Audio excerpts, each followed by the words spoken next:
asalaamaaleykum sama gars yi bëgg waat naa leen ziar leen di leen jaajëfal bu baax a baax di leen fàttali yéen a ngi seen biir canal Omzo TV officiel ñu ngi leen si jaajëfal bu baax a baax di wax na rek yéen ni seetaan bi de gan si seen bi ngay doog a tombi suñu vidéo nga abonné te bés cloche de notification bi pour ngay bañ di manqué suñu yeneeni vidéo te ni ñëwaat aussi benn nouvelle astuce rek nag ngay économiser sa connexion. ñu si bëri dañuy jënd connexion un mois presque du mat sax un mois bu ñu jëndee connexion bi 10 jours 15 jours rek seen connexion jeex seen connexion yi di gaaw a jeex daan ñëw ak yow si benn astuce si benn application bi dañ la paramètre ngay mën a économiser si sa connexion ngay bloqué application yi xamante ne si ne yëpp day connecté en arrière-plan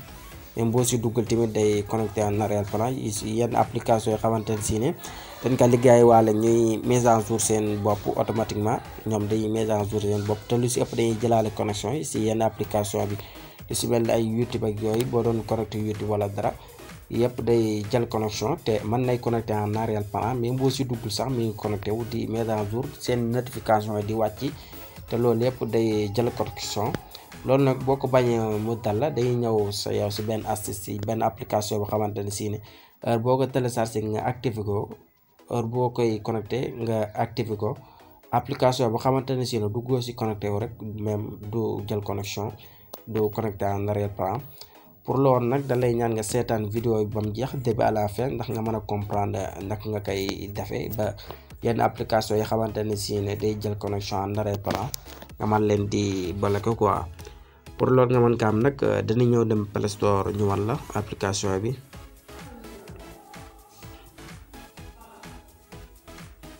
suñu duggee Play Store dañuy patienté ba Play Store bi ñëw nii si Play Store bi ñëwee dañuy toog si barre de recherche bi suñ ñëwee si barre de recherche bi dañuy bind network dañuy def NET soo defee espace automatiquement bu ñu defee espace rek dañuy générer application bi boo xoolee moo nekk ni muy NetBlock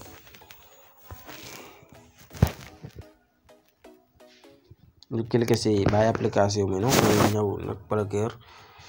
application bi moo nekk nii pour nga mën kaa xàmmee boo ñëwee si Play Store bi wala App Store rek boo bindee loolu rek NetBlocker dana la andil application bi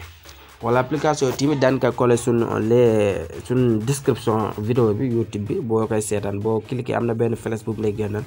boo si cliquer dina la indi la description bi boo cliquer description daan fa collé les application bi automatiquement boo si cliquer rek di nga la mën a indee Play Store nga télécharge ko wala nga ñëw dugg Play Store rek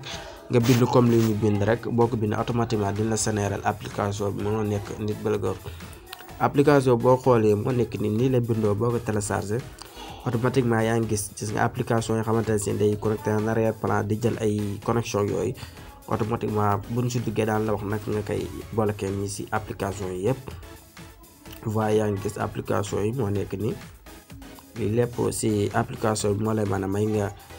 bloqué application yoo xamante ne si day connecté en arrière-plan di consommer lu bëree bëri si connexion may waral boo jëndee connexion du mat sax un mois sa connexion bi ñu jeex application boo duggee si à propos moo nekk nii waaye application bi boo xam ne numéro version bi moo nekk nii te dernier mise à jour bi nekk 12 juin bi 2021 mooy seen dernier mise à jour bi application bi kon mise à jour bi yàggul ñu ngi koy créé 6 juin 2019 waaye application bi ñu bëri boo xoolee fii si à propos bi ñu ngi koy utiliser kon application bi application viable la waaye léegi comme que nag ñun téléchargé nañ ko pare te di ñëw def ouvrir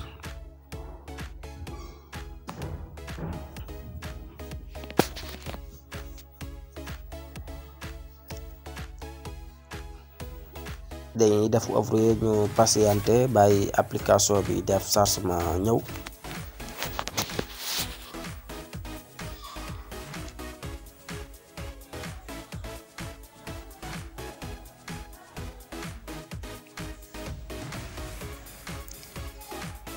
def benn patienté application bi ñëw waaye yaa ngi xool application moo nekk ni ñëw heure bu ñëwee ni waaye retrouver automatiquement bu ñëwee yii nii ngay gis dañ koy bloqué ñu tëj yi ba si plus plus bi mu tëju automatiquement tëju na. boo xoolee ni muy tëju ni boo xoolee bépp application boo xamante ne si ne dafa nekk sa téléphone waaye ñu def benn partie wala xool application yi ngay gis fii nii yëpp bépp application bu nekk fii rek automatiquement tey jël connexion en arrière-plan wala rek automatiquement application bi dina ko générer fii. boo xoolee application yi nekk foofu yëpp ay nga xamante ne si ne même installé wul mais boo demee si paramètre di xool sa application yi di nga gis foofu yenn application yëpp ngay générer fii ngay gis muy connecté en arrière-plan yëpp bépp application bu nekk sa téléphone rek daf koy génne fii. waaye yaa ngi xool application yëpp ngi léegi nag boo ko bëggee nga bëgg a bloquer application bu xamante si dootul connecté wu waaye da ngay ñëw fii nga def ñu def mini off dafa fay instant bi dañuy def on waaye ñu expliqué li fii nga def on nga bës waaye nga def ok nga defaat ok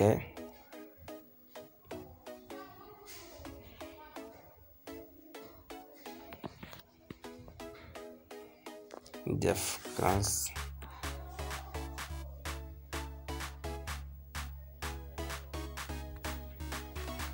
def waaye yaa ngi gis automatiquement bu nga ko defee rek boo xoolee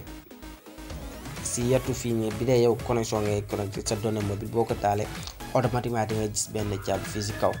waaye ñi it comme que fii ni connecté boo xoolee tamit di nga gis fii benn vue fi si kaw benn caabi fii si kaw. loolu mooy waral mooy économise connexion benn caabi nii yaa ngi koy gis ni si kaw waaye mu dee nag wifi bi. léegi nag boo ñëwee nga bëgg application yi nga xamante ne si ne ñoom connecté woo si nga bëgg leen a barré ba duñ jël connexion duñ connecté en arrière-plan di consommer application lu si mel ne dañuy xool yenn quelques applications yoo xamante ne si ne duggunu wala probablement connecté wuñ si bu neexee ñu def ko barré ko. lu si mel ne application yu bari day jël connexion comme par exemple waaye ñu xool benn application ñu barré ko jàll exemple su mel ne Snapchat bi buñ ko bëggoon a barré day ñëw rek ñu bës nii boo si bëri automatiquement day def benn train moom dootul consommer si benn connexion muy signal bii nii dootul consommer ci benn connexion mais boo duggal rek dootul consommer benn connexion dootul def arrière-plan dootul la envoyer benn notification ndax dootul jëlati connexion nga ñëwaat si beneen application par exemple Snapchat ñu barré ko. application yi xamante ne si ne day jël connexion lu bari Vidmat tamit nga cliquer ko barré ko. waaye yaa ngi xool application bu la neex application boo xamante ne si rek yaa ngi connecté mais duggoo fa rek bu la neex nga ñëw fii nga barré leen ñoo ñëpp xamante ne si ne dootul jëlate benn connexion message yëpp ñu bloqué map tamit ñu bloqué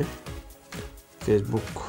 boo xamante ne buñ demaatoon ba bëgg see connecté rek dañu ñëw si application bi ñu dugg si ñu ñëwaat boo ci duggaatee si application bi rek dangay cliquer waat foofu rek mu déconnecté wu di nga si man di connecté nice si benn shot bépp application boo xamante ne si ne connecté woo si rek bu la neexee nga ñëw fii nga barré ko Google Play Store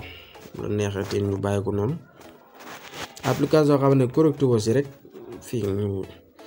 boole ko dootul jëlati connexion en arrière-plan di consommer di jeexal suñu connexion di wats gis nga application yi kon yëpp day jël connexion mais boo xamante ne si ne bëgg nga ka baara rek si biir bi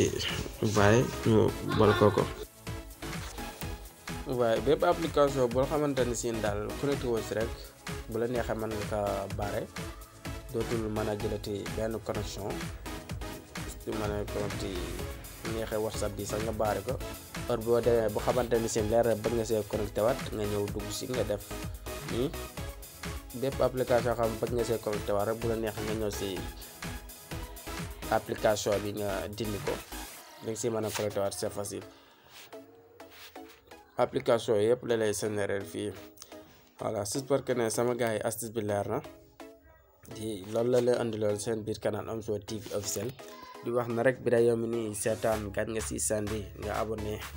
te nga bës cloche de notification bi pour nga bañ ci manqué suñu yeneen i vidéo di leen wax dig daje à la prochaine vidéo incha allah.